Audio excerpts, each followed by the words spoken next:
I've had 13 surgeries, like you said. I've had 8 back surgeries, 3 neck, 2 hip, and I'm still hanging there. Muscles are built in the gym, but some bodybuilders tried to sculpt them in the operating room and paid a brutal price. From Ronnie Coleman's multiple surgeries and life-threatening sepsis to Albert's procedure that left him worse than before, these are bodybuilders' surgeries that went horribly wrong. Ronnie Coleman. Let's start with arguably the greatest bodybuilder to ever walk this earth, a man whose name is synonymous with size, strength, and an almost inhuman dedication to the iron. Ronnie Coleman, the 8-time consecutive Mr. Olympia champion, the man who squatted over 800 pounds, who deadlifted the same, who pushed his body to limits that most people couldn't even comprehend. But here's the thing about pushing limits. Eventually, those limits push back. Ronnie's injuries actually began long before his professional bodybuilding career truly took off. At just 17 years old, during a powerlifting meet, he attempted a 500-pound squat and felt something crack in his lower back. That burning pain would follow him for decades. Then came college football at Grambling State University, where he sustained further neck and back damage playing linebacker. But the injury that would ultimately seal his fate occurred in 1997 at Metroflex Gym in Arlington, Texas. While squatting 600 pounds on his 8th rep, he heard a loud snap, a catastrophic herniated disc. And what did Ronnie do? He powered through to complete his workout and then reported to his job as a police officer afterward. Doctors recommended immediate surgery, but Ronnie, who was on the cusp of bodybuilding stardom, made a decision that would haunt him for the rest of his life. He declined, opting instead for chiropractic adjustments. This allowed him to continue competing,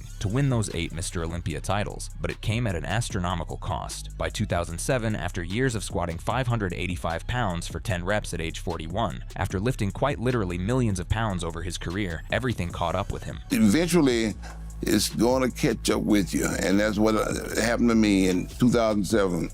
All that banging and heavy lifting finally caught up with me, and it was time to go. What followed was a surgical odyssey that defies belief. Ronnie has undergone at least 15 major surgeries, 8 back surgeries, 3 neck surgeries, 2 hip replacements, and more procedures that addressed complications from previous operations. I've had 13 surgeries, like you said.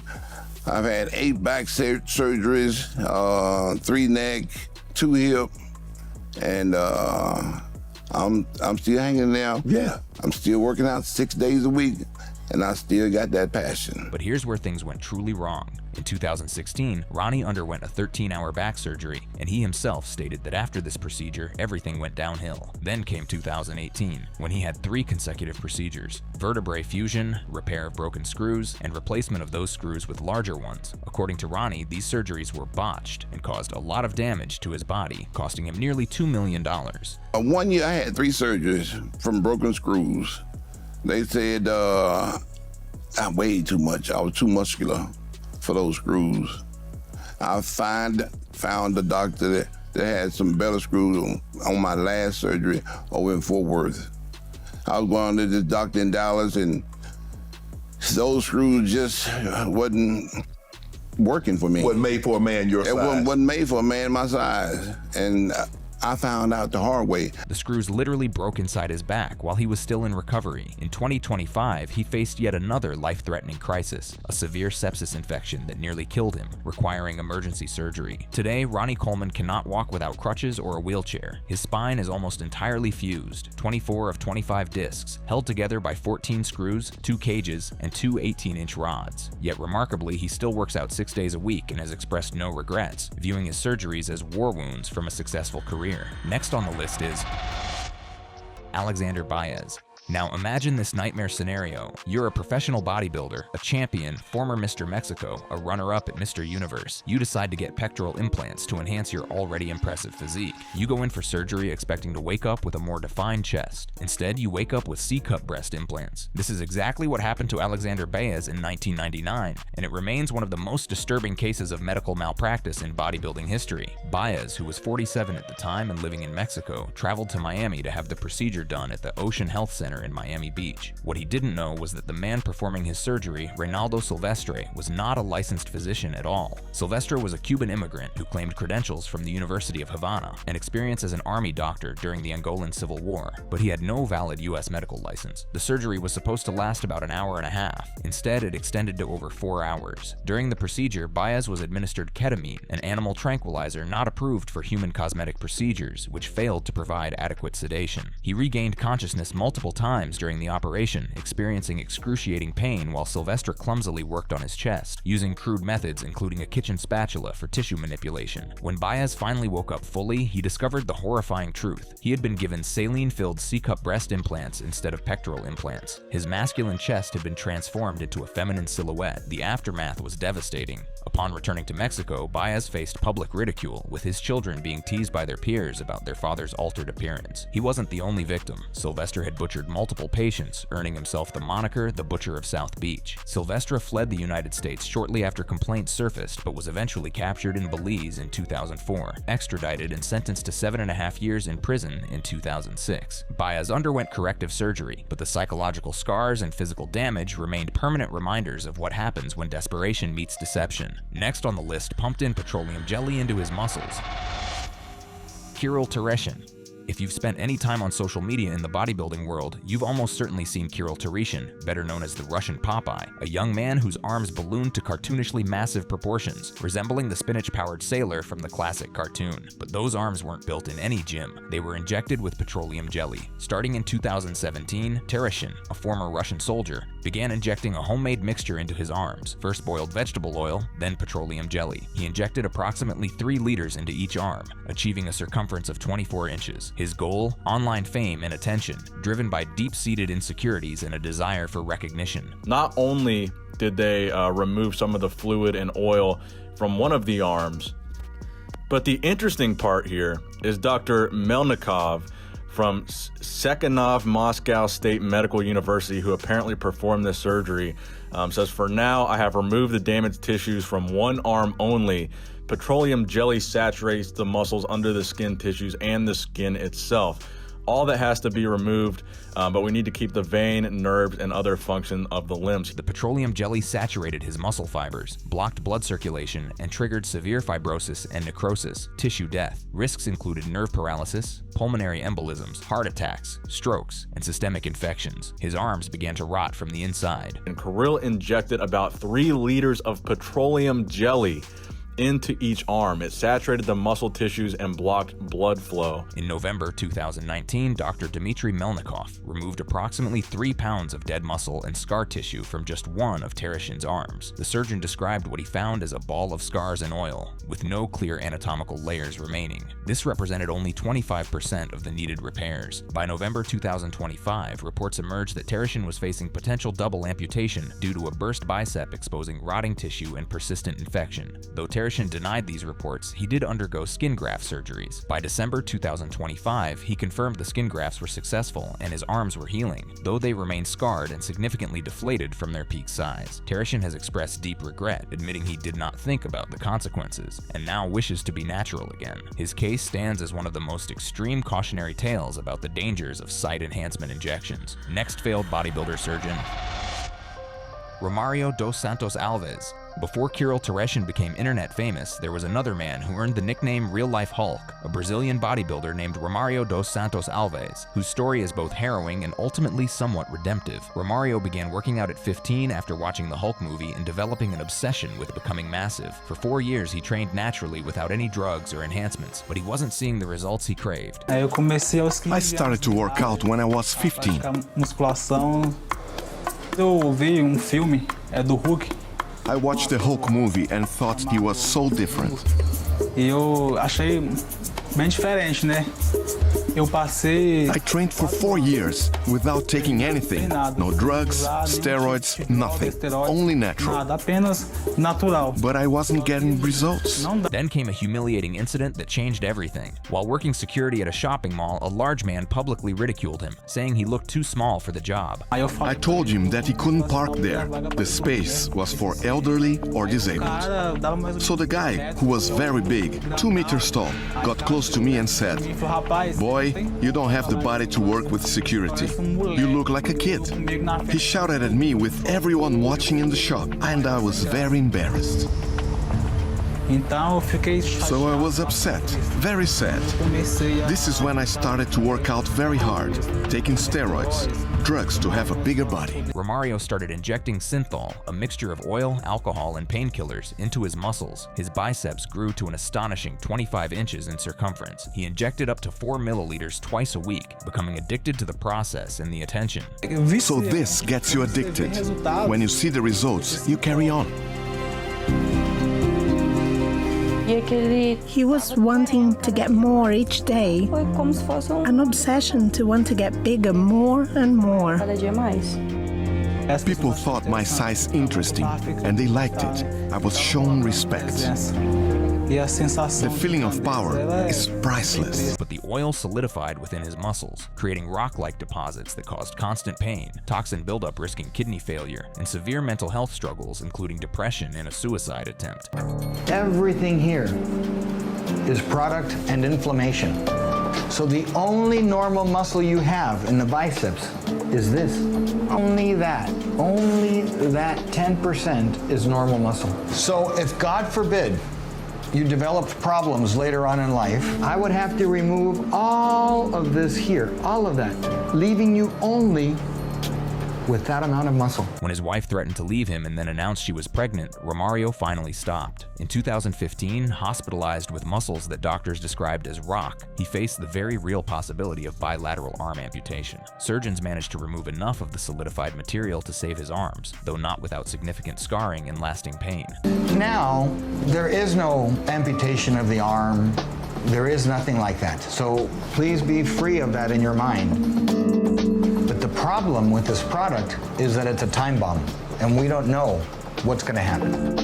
What I ask of you, I need your help in educating people, because people will turn to you because you draw a lot of attention, and people are going to want to do what you're doing. Please tell them, don't ever do this and put your life at risk. Today, Romario has turned his life around, focusing on his family and his Christian faith, serving as a living warning about the dangers of sight enhancement oils. Next on the list is the botched bodybuilder, Albert. For anyone who has watched the E! Network show Botched, you know that it's filled with stories of cosmetic procedures gone wrong, but few cases illustrated the dangers of medical tourism, quite like Albert's story from season 2. Albert was a 29-year-old bodybuilder from Modesto, California, who was born with Poland syndrome, a rare congenital condition where one side of the chest doesn't develop properly. In his case, his left pectoral muscle simply never grew. My name is Albert. I am 29 years old, and I am from Modesto, California. And I am literally missing my left pec. As a bodybuilder, it sucks, actually. As a child, I was always a happy person and everything. I have a very close family, and I thought I was normal. Desperate to achieve symmetry so he could compete in bodybuilding competitions, Albert researched his options. His aunt recommended a doctor in Mexico who had performed breast implants on a relative at half the cost of American procedures, about $3,000.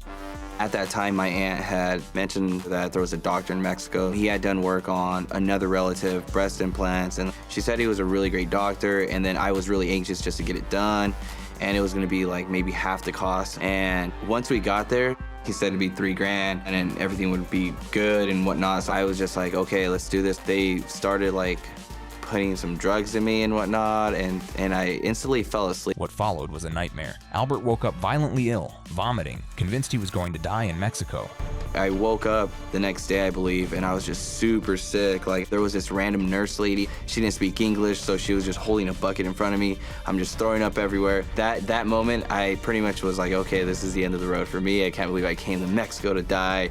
But luckily, as soon as I saw my mom, I just rose from the dead like a zombie. I'm like, hey, we gotta get out of here. We have to leave. This is not good. Back in the United States, doctors discovered that his body was rejecting the implant and had to remove it immediately. The surgery left his chest looking worse than before, sending Albert into a 6-month depression where he gave up working out entirely. As soon as we got back, we rushed to the hospital and went and saw a doctor, and he obviously had no idea what was in there. So he said that my body was rejecting it. So he was like, okay, we definitely need to get that out as soon as we can. And he was able actually to do a really good job. I felt relieved that I made it out alive, but at the same time, I couldn't believe I had went through all that just to make it look worse and feel worse about it. I thought about it every single day. I was depressed for like 6 months, and I just didn't even want to work out anymore. Fortunately, Albert's story has a happier ending. He appeared on Botched, where doctors Terry Dubrow and Paul Nassif successfully performed corrective surgery, creating a custom implant that finally gave him the symmetrical chest he had always wanted. Next failed bodybuilder surgery is Greg Valentino.